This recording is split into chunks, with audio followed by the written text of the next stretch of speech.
திருமண நாளை கொண்டாடும் விதமா இன்னைக்குதான் எல்லாருக்கும் பிரியாணி செஞ்சு கொடுத்தேன். கிட்டத்தட்ட ஒரு 15 பேர் சாப்பிடுற மாதிரி ஒரு 3 கிலோ சிக்கன் எடுத்து 2.5 கிலோ அரிசியில செஞ்சிருந்தேன். சிக்கன் எல்லாம் கழுவும் போதே கொஞ்சம் ஈரல் கல்லீரல் இதெல்லாம் தனியா எடுத்து வச்சுட்டேன். இதை கிரேவி மாதிரி தனியா செஞ்சுக்கலாம் அப்படின்ட்டு. ஏன்னா எல்லாத்தையுமே ஒன்னா போட்டு நம்ம கிண்டல கவுச்சடிக்க ஆரம்பிச்சிடும்.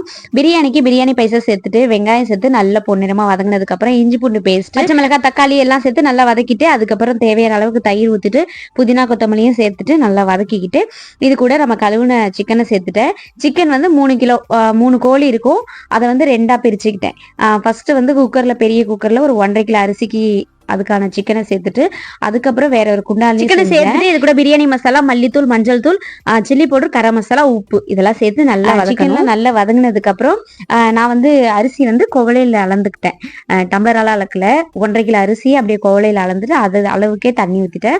நான் வந்து இன்னைக்கு பிரியாணி செஞ்சது ஜீரக சம்பா அரிசியில தான் செஞ்சேன். இது இன்னும் டேஸ்ட் எல்லாத்தையும் சேர்த்து நல்லா கொதிச்சதுக்கு அப்புறம் கடைசியா கொஞ்சமா லெமன் ஜூஸ், அதுக்கப்புறம் ஜாதிக்காவை அப்படியே சாப் பண்ணி போட்டிருக்கேன். இது நல்ல வாசனையா இருக்கும். நேத்து கல்யாண நாள் சனிக்கிழமையில போயிடுச்சு. அதனால இன்னைக்கு செலிப்ரேட் பண்ணியாச்சு.